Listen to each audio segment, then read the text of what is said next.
Oke guys, selamat datang di 100 hari bertahan hidup dalam game Kingdom New Land.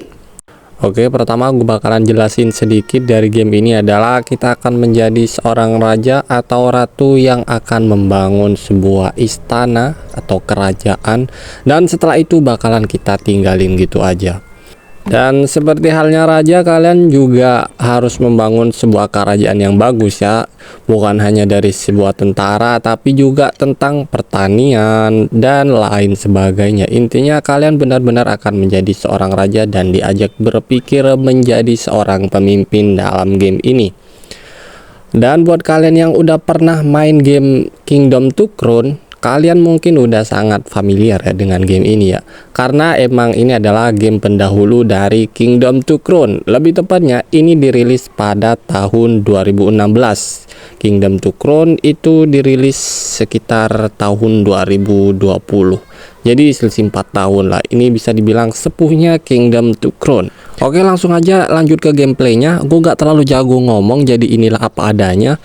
Untuk hari pertama gue sangat berani untuk menelusuri ke arah kanan, karena di chapter 1 ini malam pertama gak bakalan nongol yang namanya monster. Jadi gue bisa berjalan dengan santai dan menelusuri ada apa di ujung sebelah kanan.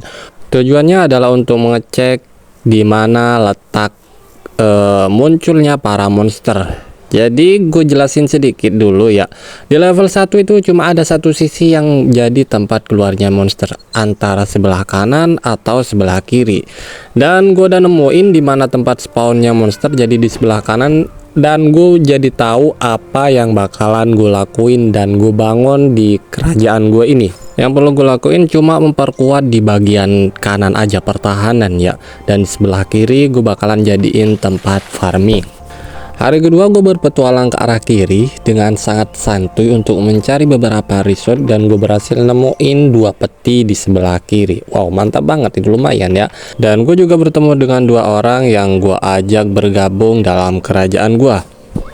Dan gue juga membangun sebuah pertanian. Jadi air yang mengalir ini adalah fungsinya tempat bagi kita untuk bertani. Malam mulai tiba dan para monster pun keluar. Untungnya ini masih awal-awal, jadi cuma 2 biji ya. Oke, setelah itu gue berencana untuk mindahin benteng lebih ke arah melebar dikit ya. Dan setelah itu gue nambah lagi penduduk dengan cara mendatangi beberapa base camp perkemahan seperti ini. Oh iya, ada satu tips dari gue, jangan pernah nebang pohon yang ada di dekat perkemahan basecamp ini ya, karena kalau kalian tebang nanti si basecampnya bakalan ngilang dan untuk nyari penduduk bakalan susah karena nggak bisa nge-spawn lagi, karena itu satu-satunya cara untuk kita bisa dapetin penduduk ya. Hari ketiga gue mutusin untuk upgrade TH atau kastil atau kerajaan atau apa itu, gue nyebutnya TH ya. Tujuannya adalah agar kita bisa membuka fitur ini, yaitu fitur petani. Jadi nantinya bakalan ada petani yang menghasilkan uang untuk kita. Di malam hari gue lebih banyak mengeksplor ke sebelah kiri karena itu adalah tempat paling aman, karena tidak ada monster yang bakalan spawn di tempat sebelah kiri ini. Hari keempat di sini petani gue udah mulai menanam ya kan. Dan di sini gue juga memanen uang dari para pemburu. Jadi orang-orang yang kalian rekrut menjadi pemanah, mereka akan berburu dan juga menghasilkan uang untuk kalian. Selain itu kalian juga bisa dapat uang dari pedagang ini yang pakai keledai ya. Nanti dia bakalan nginep di kerajaan kita dan ngasih uang setelah di pagi harinya.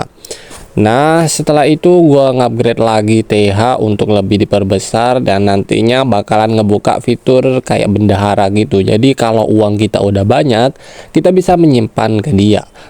Satu lagi yaitu bengkel, mana nanti bengkel ini akan membuat sebuah senjata ketapel yang bisa digunain untuk memperkuat pertahanan kalian. Jadi gue langsung aja bikin, tapi hanya di sebelah kanan. Kalian bisa bikin 2 sekaligus ya, antara kiri dan kanan. Cuma karena ini masih di level 1 dan monsternya cuma keluar di sebelah kanan, jadi gue cuma bikin untuk sebelah kanan aja. Setiap malam monster yang keluar itu akan bertambah semakin banyak, jadi kalian butuh untuk mengupgrade beberapa pasukan dan memperbanyaknya. Sama satu hal lagi, yaitu kita butuh memperbaiki kapal. Tujuannya agar kita bisa berpindah ke tempat yang baru. kebetulan di sini kapalnya ada di sebelah kanan, jadi gue butuh membuat sebuah benteng di sebelah kanan, lebih tepatnya di sebelah sini. Gue akan membuat benteng di sebelah sini, dan ini dia mesin ketapel kita udah jadi. Dia bakal langsung dikirim ke tempat benteng kita dibuat. Gue mulai memperbaiki kapal. Ini salah satu atau bahkan satu-satunya yang paling menguras banyak uang ya. Jadi gue putusin untuk nyicil perlahan-lahan, karena dibutuhin banyak banget kayu untuk kapal ini bisa utuh kembali. Jadi santai aja dan perlahan-lahan. Dan malam harinya terjadilah blood moon atau gerhana bulan. Biasanya gerhana bulan ini monster yang muncul akan jauh lebih banyak dan lebih ganas. Pembohong, kau pembohong. Bener kocak, ini cuma baru level 1 aja, nanti di chapter 2 bakal lebih GG lagi. Oke, singkat cerita, akhirnya kapalnya udah jadi. Sekarang waktunya kita nungguin kapal ini bakalan tiba di pelabuhan. Coba tebak berapa lama waktu yang dibutuhkan kapal ini agar sampai di pelabuhan ujung paling kiri. Oke, sambil nungguin kapal ini bakalan sampai di pelabuhan, gue mutusin untuk farming terlebih dahulu, ngumpulin beberapa uang karena itu dibutuhkan untuk di tempat berikutnya. Pada akhirnya gue mutusin untuk nungguin di dermaga.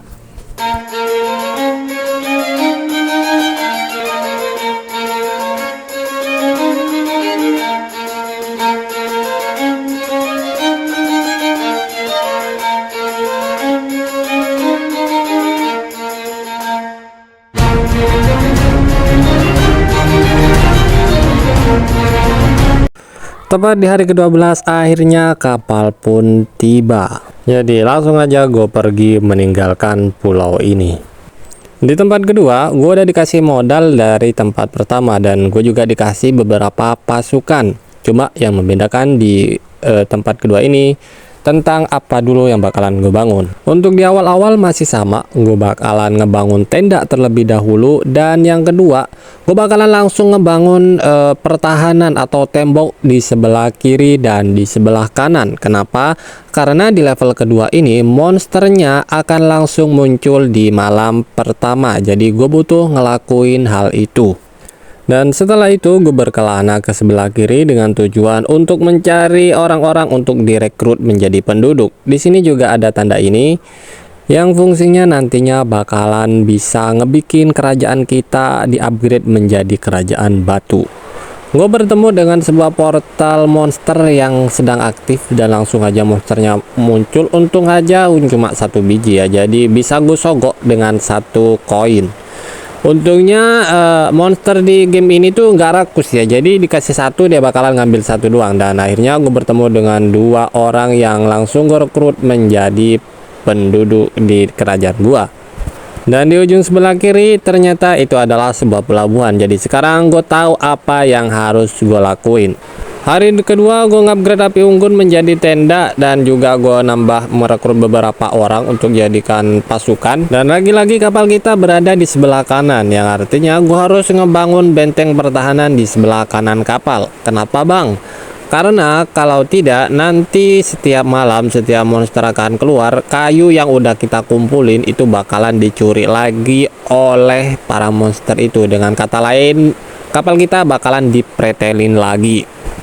Hari ketiga gue mulai eksekusi untuk membangun pertahanan di sebelah kanan kapal.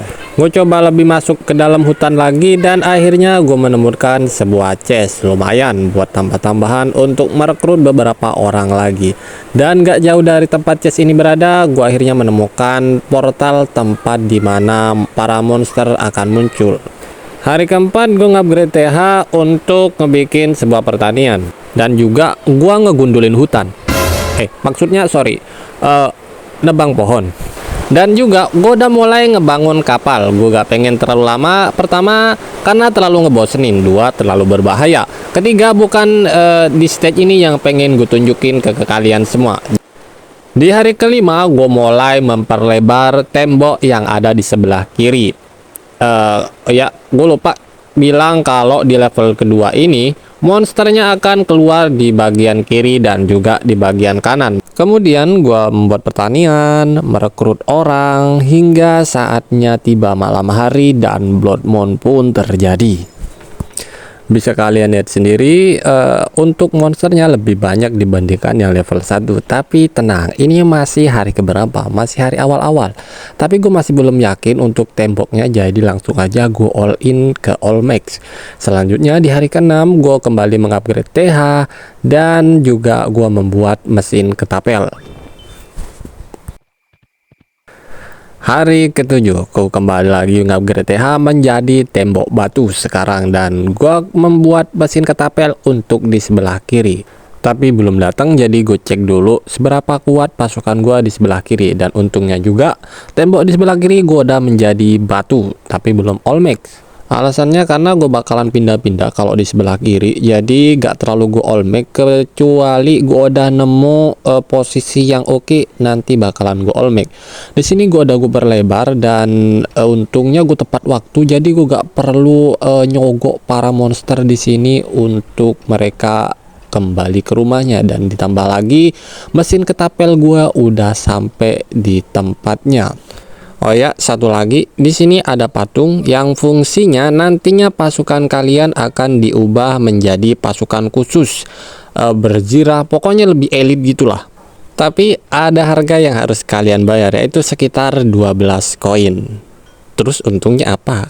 Ngebayar 12 koin. Nah, nanti pasukan elit kalian ini bisa kalian suruh atau kalian komando untuk menyerang markas di mana tempat keluarnya monster itu.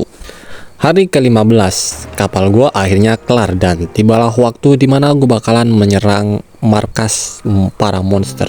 Wahai para prajuritku, apakah kalian sudah siap merelakan nyawa dan raga kalian demi kejayaan kerajaan ini?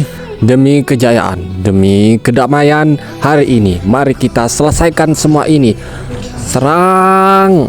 Allahu Akbar!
Ya, pada akhirnya gue berhasil mengalahkan para monster itu, dan Blood Moon pun terjadi. Tapi itu urusan di sebelah kanan, gue kan ada di sebelah kiri ya.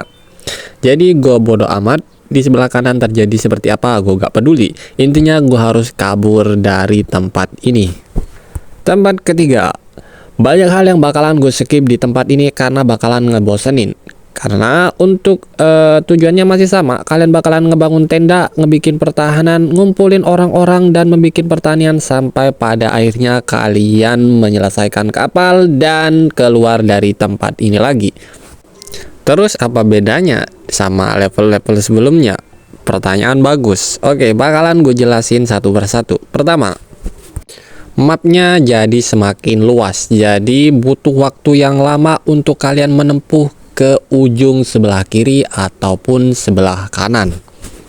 Yang kedua, ada dua portal monster yang harus kalian lewati jika kalian ingin sampai di pelabuhan, yang artinya akan ada 2 kali super duper Blood Moon di chapter kali ini. Yang ketiga, kalian bisa ganti kuda. Ganti warna doang sih sebenarnya, enggak juga. Kudanya akan jauh lebih cepat dan tenaganya akan lebih lama. Yang keempat, di sini gue bikin kesalahan besar. gue bikin benteng terlalu dekat dengan portal monster yang akhirnya itu membuat malapetaka di saat gue belum siap untuk menghadapi Blood Moon. Asu. Gimana enggak, gue lagi ngupgrade tembok dan tiba-tiba Blood Moon. Untungnya tukang gue itu gercep ya, jadi cepat nyelesain tugasnya sebelum para monster itu menyerang, dan ditambah lagi pasukan elit gue datang untuk ngebantu. Yang kelima, teleportasi. Jadi portal monster yang udah kalian hancurin bisa kalian ubah menjadi teleportasi untuk kalian sendiri. Jadi untuk berpindah tempat kalian tidak butuh waktu yang lama lagi. Tapi agak susah ya di bagian ini. Kalian harus cari tempat yang pas agar kalian bisa membangun kembali portal yang kayak gini. Jadi harus ada 2 portal buat kalian berpindah-pindah tempat gitu.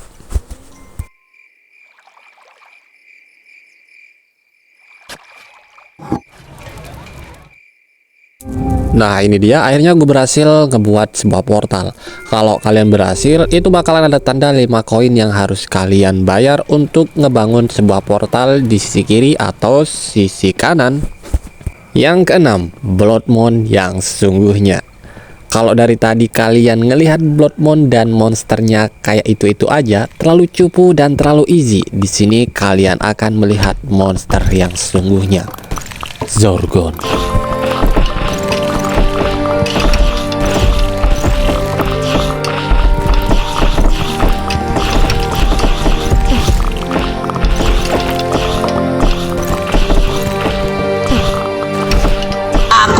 I'm coming.